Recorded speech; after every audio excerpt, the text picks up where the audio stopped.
Hello everyone, welcome back to my channel. Last time I spoke of my diagnosis.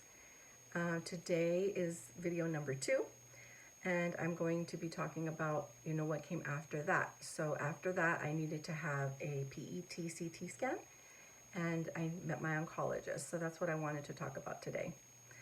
So the PET CT scan was a scan from head to thigh, and that was about a 2-hour appointment or so. I had to go in early, and they injected me with the fluid that would help, show where the cancer is located. It kind of makes it bright. And so I had to wait for that to be absorbed. And once that was absorbed, which took, I think maybe it was a 40-minute wait, I had to wait. Then they took me in for my scan. And then the actual scan took about 20 minutes. But they slotted it as a 2-hour appointment. I think we were there maybe an hour and a half, between an hour and a half to 2 hours, to have that done. And then that was on a Friday. And then on Monday, I met with my oncologist. So my oncologist is amazing. Her name is Dr. Advani. I really, I'm happy with her. She explained everything very clearly.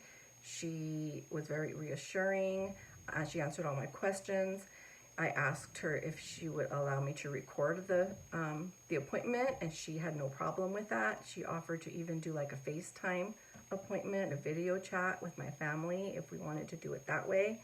I didn't know how to record the video chat, so I chose to just do an audio recording just so I could go back and listen to the information later, in case, I wanted to revisit it or, listen to it again. So I have that recording still.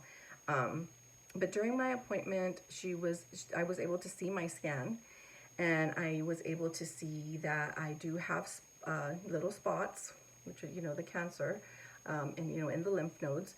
So I have several. I have several on this side of my body, and I also have some on this side, which I was surprised about because I only had the lymph nodes on the right. But I do have spots on the left. The biggest lymph node that I had was actually on my left, under my armpit. There's one there, and it's the biggest one. So I was surprised that it was on the left side. I also have 2 spots in my abdominal area. So the way that they determine the stage of the cancer is by where the cancer is located. So if I had only had a couple of spots on this side, it would have been stage 1. And then if it had been both sides, it would have been stage 2. But since it's down here also in my abdominal area, it's stage 3. So I am being treated for stage 3. And then another thing that she explained to me is that there are different grades of the cancer. So there are variants that they label by letter, A, B, C, D, and I think even E and F. And A and B would be considered a low-grade cancer. If it's A and B, sometimes they don't even treat it. They kind of watch it and see, what it does. But I had hints of CD variants in my cells. So what that means is that it's a little more aggressive now. And because it's more aggressive, I will be requiring chemotherapy. The good thing is I have an excellent prognosis. Apparently this is very treatable. I have a 90 to 100% chance of remission. Sometimes this does come back, so there's a possibility I will have to be treated again in the future. But for now, that would be maybe 3-5 years possibility of it returning. I think that's in 15% of cases or something like that. So it's not really a high percentage. I mean, hopefully I won't have to do that, but that is a possibility. But I will be living a regular lifespan. So that was really important to me.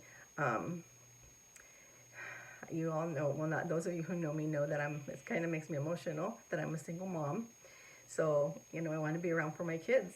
I'm their only parent, so I want to be able to live a full life. So right now, I'm very encouraged that that's what's going to happen, is I'll have a full life, and I was really happy to hear that. So after that appointment with her, I felt much better. I had all my questions prepared when I went in there, and she let me go down my list, and she answered all of them. As far as treatment, it is, as I said, chemotherapy. I will be requiring 6 rounds of chemotherapy.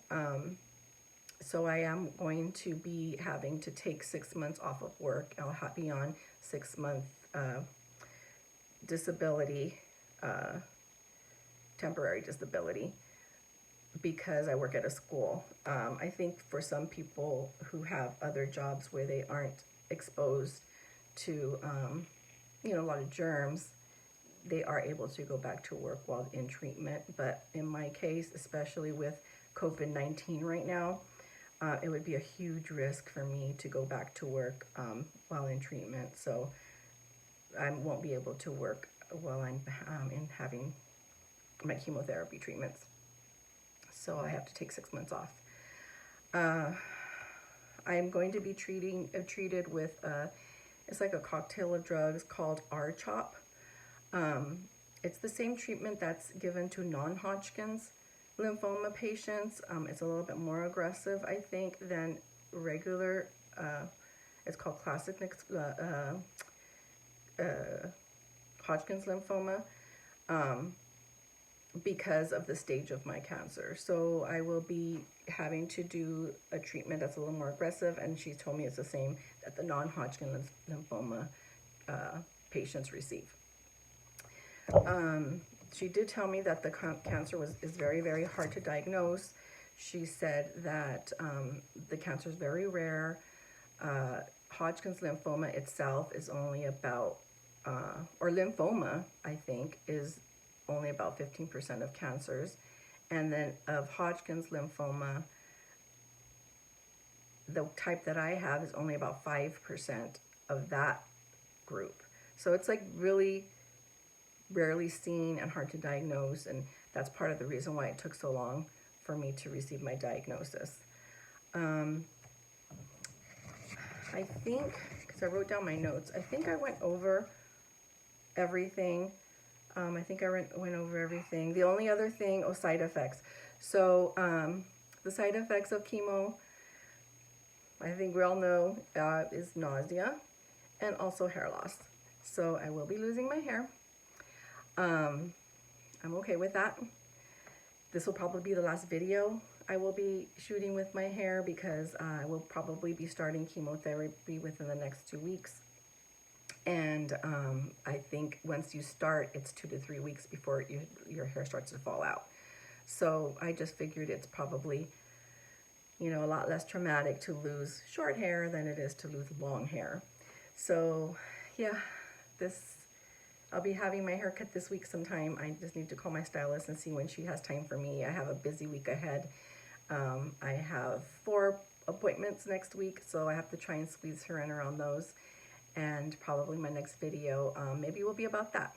Maybe I'll do a before and after of my hair and post that for you guys. This is something a little different.